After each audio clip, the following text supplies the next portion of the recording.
Assalamu alaikum, dear students. Plant physiology and ecology का paper हम पढ़ रहे हैं।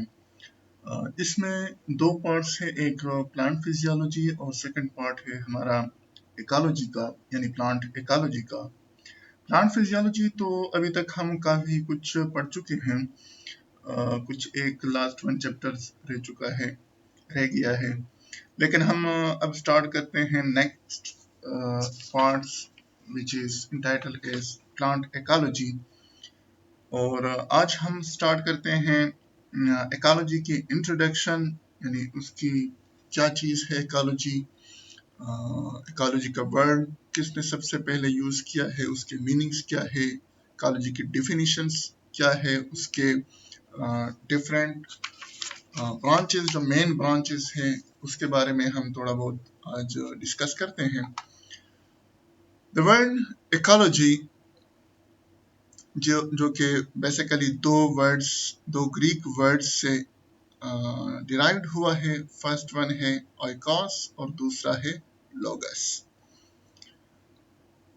The science that deals with the study of relationships between the living organism and their environment। ये उसकी एक general सी definition है इकोलॉजी के, inter relationship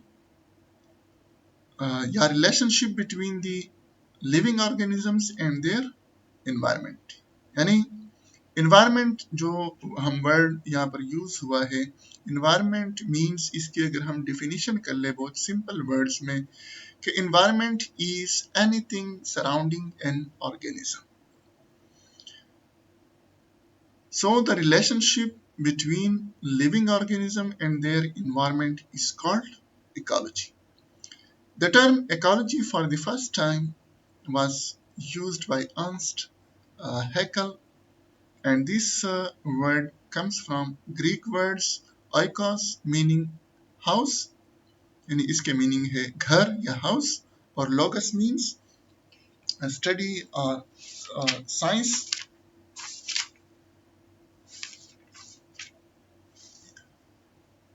Literally it means the study of Earth's house, या हम इसको एक और वर्ड्स में हम इस तरह कह सकते हैं कि ecology is the study of organism in their natural home or habitat। यहाँ पर एक और वर्ड यूज हुआ है habitat। habitat means natural place of living of organisms, यानी जहाँ पर नेचुरली एक ऑर्गेनिज्म रहता है वो उसका हैबिटाट है, खा वो एक्वेटिक है, खा वो लैंड के ऊपर है, या लिविंग ऑर्गेनिजम्स के सरफेसेस के ऊपर है, एनिमल्स के सरफेस के ऊपर है, या इवन के लिविंग ऑर्गेनिजम्स प्लांट्स या एनिमल्स के इनसाइड एक ऑर्गेनिज्म रह रहा है, तो वो उसका हैबिटाट होगा।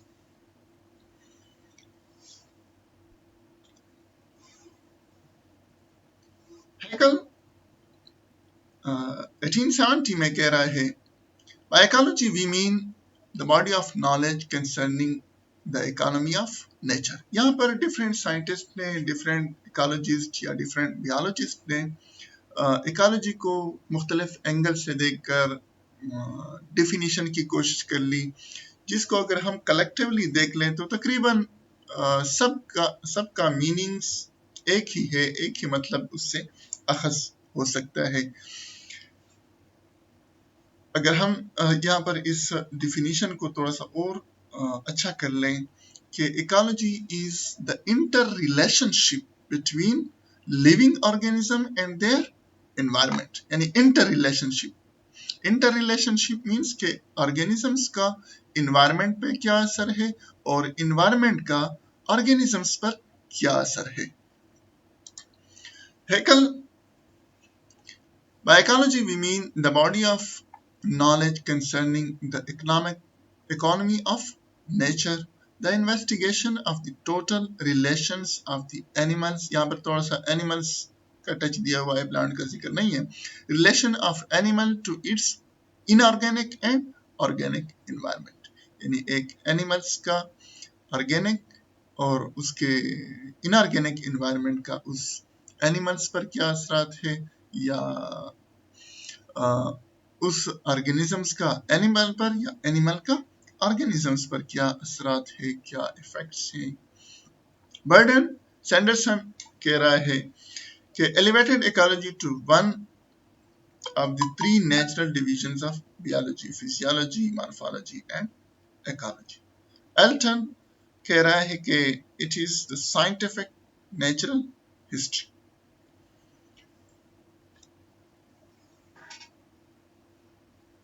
एंड्रयू वर्ता 1961 में कह रहा है कि the scientific study of the distribution and abundance of organism, यानी ऑर्गेनिजम्स की अगर हम डिस्ट्रीब्यूशन देख लें कि कौन सा ऑर्गेनिजम्स कहाँ पर है, यानी दुनिया में कहाँ कहाँ पर है, और उसकी एबंडेंस भी देख लें कि आया एक जगह पे वो बहुत ज्यादा है, एक जगह पे उस ऑर्गेनिजम्स की तादाद या उसकी पॉपुलेशन कम है, तो ये इस स्टडी को हम इकोलॉजी कह सकते हैं अकॉर्डिंग टू एंड्री वर्ता साहब के।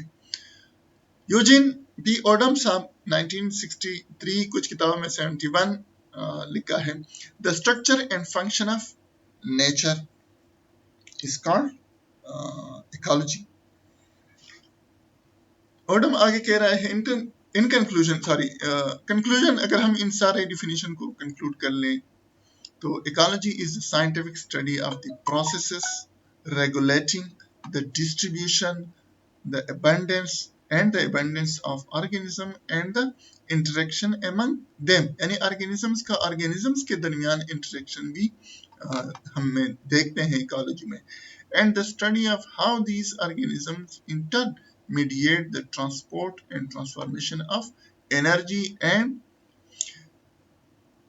यहाँ तक हम देखते हैं organisms in turn mediate the transport and transformation of energy, यानी एक ऑर्गेनिज्म से दूसरे ऑर्गेनिजम्स या इकोसिस्टम की अगर हम बात कर लें या एनवायरनमेंट की अगर हम बात कर लें कि एक ऑर्गेनिज्म से दूसरे ऑर्गेनिजम्स में एनर्जी कैसे मुंतकिल होती है, जिस तरह के सनलाइट है, सोलर एनर्जी है, वो ग्रीन प्लांट्स उसको फूड एनर्जी में कन्वर्ट कर लेते हैं by the process of photosynthesis के जरिए, यानी सनलाइट कन्वर्ट हो जाती है इनटू फूड एनर्जी में, और फूड एनर्जी अगेन कन्वर्ट होती है इनटू बॉन्ड एनर्जी में, या ऑर्गेनिक मैटर की सूरत में ऑर्गेनिक फूड में जब कोई दूसरा ऑर्गेनिज्म उसको खा लेता है, जिस तरह के हर्बिवोरस एनिमल्स अगर उसको यूज कर लें तो एक फॉर्म से दूसरे फॉर्म में एनर्जी ट्रांसफॉर्मेशन की स्टडी भी हम इसी में करेंगे, जिसको हम आगे जाकर आगे इसी इकोलॉजी में हम तफसील के साथ ये एनर्जी ट्रांसफॉर्मेशन का प्रोसेस देखेंगे। एंड मैटर भी इस तरह के कार्बन डाइऑक्साइड है, कार्बन डाइऑक्साइड हमारे एटमॉस्फेयर का मेनली हिस्सा है, इसको ग्रीन प्लांट्स जो है उसको ऑर्गेनिक कंपाउंड में कन्वर्ट कर लेते हैं, अब ग्रीन प्लांट से फिर एनिमल्स में हर्बिवोरस एनिमल्स में जा रहा है, हर्बिवोरस एनिमल्स से फिर दूसरे कार्निवोरस एनिमल्स में जो मीट ईटिंग एनिमल्स है, या फिर अगर ये प्लांट्स उनकी डेथ एंड डिके हो जाए या उन एनिमल्स की डेथ एंड डिके हो जाए या उसके पार्ट्स के या होल ऑर्गेनिजम्स के, तो as a result micro organisms या स्कैवेंजर्स उसको दोबारा डिकम्पोज करने की कोशिश करते हैं। तो इस तरह ये मैटर जो है या एलिमेंट्स जो है ये इनकी ट्रांसफॉर्मेशन भी इकोलॉजी ही का डोमेन है। इन द इन्वायरमेंट, यानी इन्वायरमेंट में इसकी जो ट्रांसफॉर्मेशन है, मूवमेंट जो है, movement of energy, transformation of energy या मूवमेंट ऑफ मैटर भी इकोलॉजी ही के स्टडी में ही आता है। अब इन्वायरमेंट का वर्ड बार बार यूज हो रहा है। What is an environment? Environment means the condition that surrounds someone or something, that is the natural world, यानी एक ऑर्गेनिजम्स के सराउंडिंग में जो कुछ है, हाँ वो लिविंग है या वो नॉन लिविंग है, हाँ वो ऑर्गेनिक है या इनऑर्गेनिक है, वो उसका इन्वायरमेंट है। लेकिन एक बात है कि इन्वायरमेंट किसी भी ऑर्गेनिजम्स का वो सराउंडिंग जो उसको इफेक्ट करे, यानी जो उसको इफेक्ट करे वही उसका इन्वायरमेंट होगा। मसलन एक ऑर्गेनिज्म अगर एक फॉरेस्ट में मौजूद है तो दूसरा ऑर्गेनिज्म या कहीं सैकड़ों मील दूर जो एक इन्वायरमेंट है तो वो उस ऑर्गेनिज्म को इफेक्ट नहीं कर सकता। तो वो जो दूर इन्वायरमेंट है वो उस स्पेसिफिक पर्टिकुलर ऑर्गेनिज्म का इन्वायरमेंट नहीं होगा। इट इंक्लूड्स यानी environment includes the physical non living को हम कलेक्टिवली एबायोटिक कहते हैं। वर्ल्ड एंड बायोलॉजिकल या लिविंग इन्वायरमेंट को हम biotic part of the environment कहेंगे। Conditions under which organisms live. Physical components includes, ये जो फिजिकल कंपोनेंट्स है उनमें कौन कौन से शामिल है? It includes light, water, wind, nutrients in the soil, nutrients in the water, heat, solar radiations, atmosphere, etc. या एटमॉस्फेयर में जो कुछ भी है उसमें ऑक्सीजन, हाइड्रोजन, नाइट्रोजन etc. यानी सब कुछ उसमें आ जाते हैं। पोल्यूटेंट्स भी उसमें आ जाते हैं।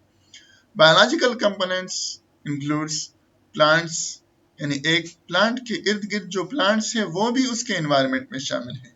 एक प्लांट के इर्द गिर्द जो एनिमल्स है वो भी उसके एनवायरनमेंट ही में शामिल है, वो भी उसके एनवायरनमेंट का हिस्सा है। या एनिमल्स के आउटसाइड, बाहर जो है एनिमल्स के इर्द गिर्द जो प्लांट्स हैं या एनिमल्स हैं या माइक्रो ऑर्गेनिजम्स हैं, इन द सॉइल है या micro organism in the water है या micro organism in the air है, एटमॉस्फेयर है, वो सारे का सारा उसका biotic part of the environment है।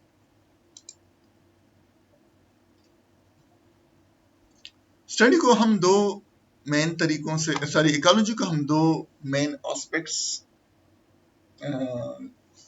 के जरिए हम देख सकते हैं। दो एस्पेक्ट्स उसके हम देख सकते हैं। किसी भी ऑर्गेनिजम्स की स्टडी अगर हम इकोलॉजिकल स्टडी कर लें तो फर्स्ट वन को हम कहेंगे या आर्ट इकोलॉजी, या अगर हम general main branches of ecology अगर हम कहें तो मेन ब्रांचेस ऑफ इकोलॉजी को भी हम इन दो बड़े ब्रांचेस में डिवाइड कर सकते हैं। First one is the autecology. Autecology क्या चीज है? The study of the inter relationships of individual organisms to their environment और simply the ecology of the individual organisms. अगर हम एक इंडिविजुअल का यानी एक सिंगल प्लांट का या एक सिंगल ह्यूमन बीइंग का या एक सिंगल ऑर्गेनिज्म का, एनिमल का या माइक्रो ऑर्गेनिज्म की अगर हम उसके स्टडी कर रहे हैं, उसके इंटर रिलेशनशिप स्टडी कर रहे हैं या उसकी इकोलॉजिकल स्टडी कर रहे हैं, एक सिंगल एनिमल का या इंडिविजुअल का या प्लांट का जो भी हो, उसको हम आर्ट इकोलॉजी कहेंगे कि हम ये आर्ट इकोलॉजी पढ़ रहे हैं। It is the study of the life history and the responses to its environment of a single individual. For example, the life history of an algae, the life history of an eagle, यानी एक individual की life history अगर हम देख लें कि वो कैसे राइज हो रहा है, कौन कौन से इन्वायरमेंट में वो रहा, किस इन्वायरमेंट में उस पर क्या असरात डाले, या the food requirements of Venus flytrap, जो कि एक कार्निवोरस प्लांट है, उसकी हम फूड रिक्वायरमेंट्स देख रहे हैं एक सिंगल प्लांट की, तो ये उसकी आर्ट इकोलॉजी की स्टडी होगी।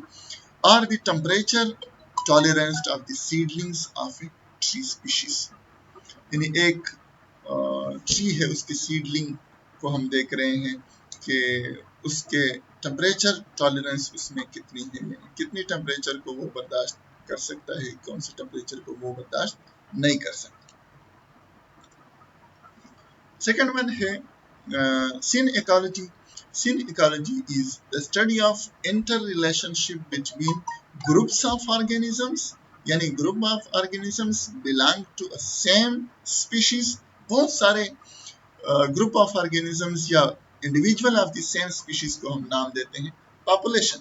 और कम्युनिटीज एक ही हैबिटेट में, एक ही सेम इन्वायरमेंट में एक ही जगह पे अगर बहुत सारे पॉपुलेशन एक साथ रह रहे हों, यानी बहुत सारे individuals belonging to different species अगर रह रहे हों, तो हम उसको कम्युनिटीज कहेंगे या कम्युनिटी कहेंगे। तो study of population and community, interrelationship between groups of organisms and their environment. बहुत सारे ऑर्गेनिजम्स की study, inter relationship with their environment अगर हम देख रहे हैं, तो ये सिन इकोलॉजी हम पढ़ रहे हैं। If the study involves the abundance, distribution, productivity, or dynamics of a group of organisms of the same species is known as population ecology। अगर हम बहुत सारे इंडिविजुअल हैं, बहुत सारे एनिमल्स हैं, बहुत सारे फॉरेस्ट है या किसी खेत में बहुत सारे कोई फील्ड कोई क्रॉप है, वीट क्रॉप है या मेस क्रॉप है या बार्ले है या राइसा के इंडिविजुअल बहुत सारे एक पॉपुलेशन बना रहे हैं, उसके inter relationship between with their environment अगर हम स्टडी कर रहे हैं, तो वो हम एक्चुअली सिन इकोलॉजी ही स्टडी कर रहे हैं। For example, investigation of competition for nutrients of trees in a plantation, or the role of disease in controlling the numbers of individuals in an area, or the rate of growth and death of individuals in a fish population। तो ये हम basically सिन ecology ही study कर रहे हैं। If the studies involve the description and qualification of some aspects of a natural assemblage of different species of organisms, it is classified as community ecology। यानी एक ही जगह पे अगर हम बहुत सारे इंडिविजुअल हो और वो डिफरेंट स्पीशीज के साथ बिलोंग करें, तो उसके इंटर रिलेशनशिप अगर हम इन्वायरमेंट के साथ स्टडी कर रहे हैं, तो it is the community sin ecology, a simple community ecology। For example, the study of forest plant association, यानी फॉरेस्ट में, जंगल में बहुत सारे एक ट्रीज होते हैं, लेकिन ट्रीज के अलावा वहाँ पर एनिमल्स भी होंगे, वहाँ पर माइक्रो ऑर्गेनिजम्स भी होते हैं, वहाँ पर दूसरे प्लांट्स हर्ब्स भी होते हैं, दूसरे यानी बहुत सारे वैरायटीज ऑफ प्लांट्स मौजूद हैं वहाँ पर, और उनकी इन्वायरमेंट के साथ स्टडी करने को हम सीन इकोलॉजी कहेंगे या कम्युनिटी सीन इकोलॉजी कहेंगे। The description of the animal community in a forest or lake, or the change in plant and communities in an area over time। या फिर अगर एक जगह पे प्लांट कम्युनिटीज एक वक्त पे एक जैसे प्लांट कम्युनिटी है, एक जैसे प्लांट्स है, फिर कुछ टाइम के बाद दूसरे प्लांट्स आ गए, दूसरी कम्युनिटीज आ गई, कुछ टाइम के बाद फिर वो वहाँ से खत्म हो गए या वहाँ से माइग्रेट कर लिए उन्होंने, तो नेक्स्ट जो कम्युनिटी आ रही है उसकी स्टडीज को हम कम्युनिटी इकोलॉजी कहेंगे।